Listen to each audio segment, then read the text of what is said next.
तो गाइस कैसे हैं आप सब लोग। ट्रू साइको के सीजन 2 के एपिसोड 1 के साथ हाजिर हूं। तो लास्ट एपिसोड का एंड हुआ था जहां पर एक तरफ म्यूरियम लाइंस थी और दूसरी तरफ डिमोनिक फैक्शन के लोग थे। दोनों ने आपस में फाइट करने का फैसला किया था और म्यूरियम लाइंस के जो लीडर थे उन्होंने कहा था कि हम लोग जंग चाहते हैं। तो इसी के साथ ही सीजन की शुरुआत ही जंग के साथ होती है और कहा जाता है कि जंग स्टार्ट हो चुकी। जैसे यहाँ पर म्यूरियम लाइंस ने जंग का ऐलान किया था उसी वक्त जहाँ पर दोनों तरफ से एक बहुत ही भीषण जंग शुरू हो गई। दोनों तरफ से यहाँ पर लोग मर रहे हैं। तो एक तरफ यहाँ पर ऑर्थोडॉक्स सेक्टर्स के लोग हैं और दूसरी तरफ से हीवन डीमन कासल के लोग हैं। लोग यहाँ पर आपस में मर रहे हैं, एक दूसरे को मार रहे हैं, खून खराबा हो रहा है। बहुत सारी ऐसी जगह जिनके ऊपर कब्जा हो चुका है। तो लेकिन ये वाली बैटल जो थी, इस बैटल में ज्यादा नुकसान जो था वो ऑर्थोडॉक्स फैक्शंस का हो रहा था, क्योंकि इस वक्त डिमोनिक फैक्शन का पलड़ा बहुत ज्यादा भारी था। डिमोनिक फैक्शन के लोगों ने यहाँ पर बहुत ही बुरी तरह से राइटियस फैक्शन को मात दी। उन्हें यहाँ पर इस बारे में बिल्कुल भी आइडिया नहीं था कि डिमोनिक फैक्शन के लोग उनके अंदर तक घुस चुके हैं, क्योंकि यहाँ पर डिमोनिक फैक्शन के अपने मास्टर्स जो थे वो यहाँ पर राइटियस फैक्शंस के अंदर तक घुस चुके थे और अंदर से उन्हें बुरी तरह से मात दे रहे थे, जिसकी वजह से राइटियस फैक्शन को बहुत ही बुरी तरह से नुकसान उठाना पड़ा।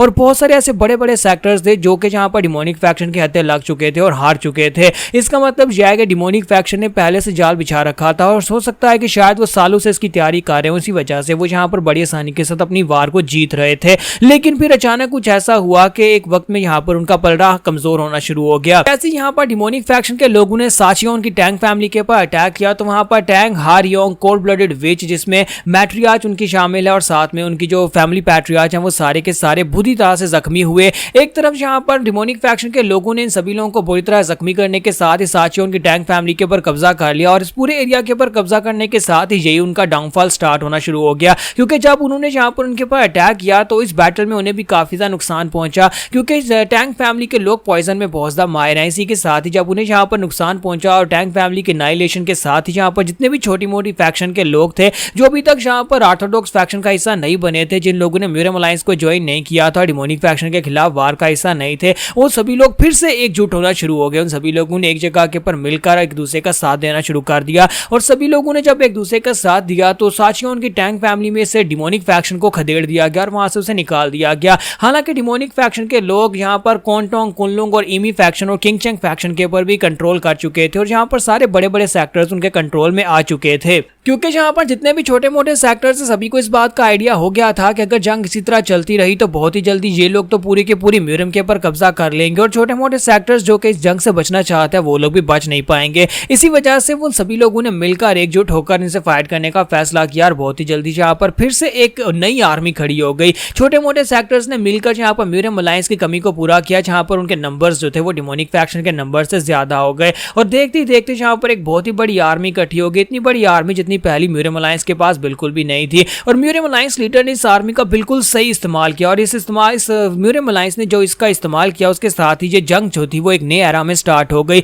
एक नए एरा की एक ऐसी जंग जिसमें यहाँ पर इस जंग को और भी ज्यादा डिले किया जाने लगा, क्योंकि हीवली डीमन कासल के लोगों को नुकसान पहुंच रहा था, वो पीछे की तरफ हट रहे थे और म्यूरियम अलायंस उनके ऊपर अटैक करके आगे की तरफ बढ़ती जा रही थी और उन्हें जहां पर पीछे हटना पड़ा, जहां तक उन्हें गॉन्सू तक जाना पड़ा, यानी कि जहां पर वो शुरुआत से उन्होंने शुरू किया था वहीं पर जाकर वो फंस चुके हैं। लेकिन ये जंग अभी भी यहाँ पर चालू है। इस जंग को कंप्लीटली खत्म करने के लिए दोनों में से किसी एक पलड़े को पूरी तरह से एक के ऊपर हावी आना पड़ेगा। ताकि ये जंग जो थी और भी ज्यादा खतरनाक होती जा रही थी, लेकिन अब ये जंग काफी ज्यादा हद तक डिले हो चुकी है, यानी स्लो हो चुकी है। इसकी प्रोग्रेस काफी ज्यादा स्लो हो चुकी है। जहां पर ऊपर बैठे हुए लीडर्स, एक तरफ डिमोनिक फैक्शन का लीडर और दूसरी तरफ राइटियस अलायंस के लीडर हैं, वो दोनों जहां पर बैठकर इसको एक ऐसे खेल रहे हैं जैसे कि वो शतरंज खेल रहे हों, यानी कि इसी तरह वो अपने प्यादों को आगे बेचने और इस फाइट को खत्म करने की कोशिश कर रहे हैं। लेकिन फिलहाल के लिए ये फाइट जो बिल्कुल भी खत्म होने का नाम नहीं ले रही। फिलहाल के लिए ये फाइट बिल्कुल भी खत्म नहीं होगी। तो एक तरफ जहां पर डिमोनिक फैक्शन की वार थी जो राइटियस फैक्शन के साथ थी, जब जहां पर एक तरफ फाइट जो थी वो काफी हद तक स्लो हो गई थी, दूसरी तरफ उसी के साथ ही नॉर्थ की साइड के ऊपर फिर से एक नई जंग शुरू हो गई, जहां पर बारबेरियंस के ऊपर राइटियस फैक्शन के लोगों ने अटैक किया।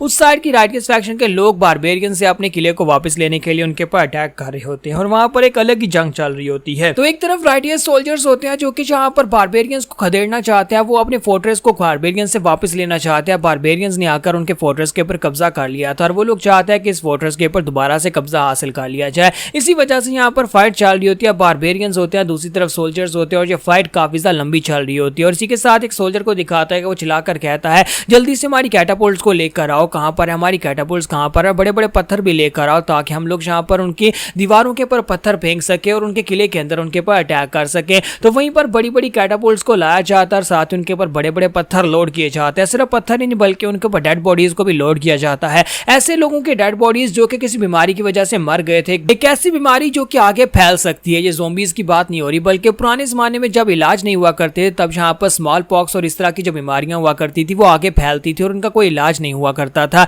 इसी के साथ ही वो लोग डेड बॉडीज को वहां पत्थरों के ऊपर डाल रहे होते हैं। जब वो पत्थरों के ऊपर डेड बॉडीज डाल रहे होते हैं और कैटापोल्ट को चलाने लगते हैं, इसी के साथ एक हीरो जो होता है वो जंप करते हुए आगे बढ़ता है और जाकर पत्थर के ऊपर उन डेड बॉडीज के ऊपर खड़ा हो जाता है और कहता है मुझे भी फोर्ट्रेस के अंदर भेजो, जल्दी से कैटापोल्ट को चला दो। तो सोल्जर कहता है सर कहीं तुम पागल तो नहीं हो गए, तुम मुझे क्या कह रहे हो, कैटापोल्ट के बारे में तुम्हें पता भी है, जब पत्थर बड़ी तेजी के साथ उड़ता हुआ अंदर जाएगा और ऊपर से सारी की सारी अछूत की बीमारी वाली जो लाशें हैं, तुम इनके साथ अगर जाओगे तुम्हें बीमारी लग जाएगी, जल्दी से नीचे उतरो। जब किसी के साथ दूसरा सोल्जर उसे कहता है बेवकूफ कहेंगे, क्या तुम्हें जरा भी आइडिया है कि ये बंदा कौन है? तो सोल्जर कहता है नहीं सर मुझे नहीं पता ये कौन है। तो वो उसे कहता है कि इसको लॉर्ड ईयर गोस्ट कहते हैं। ये कुछ महीने पहले यहाँ पर इस जंग का हिस्सा बना था और कहा जाता है कि इसे यहाँ पर ये टाइटल इसलिए दिया गया है क्योंकि ये बहुत ज्यादा खतरनाक और अभी तक इसने दुश्मन के बहुत सारे सोल्जर्स को मार डाला है। अगर वो कह रहा है कि उसे फोर्ट्रेस के अंदर जाना तो फिर उसे फोर्ट्रेस के अंदर भेज दो। तो ये हमारा ट्रू साइको टैंक सैम होता है। तो टैंक सैम जो था वो यहाँ पर अपने लेवल 30 को अचीव करने के लिए आता ताकि अपने पॉइंट्स पूरे कर सके, अपने एक्सपीरियंस हासिल करने के बाद लेवल 30 अचीव कर सके।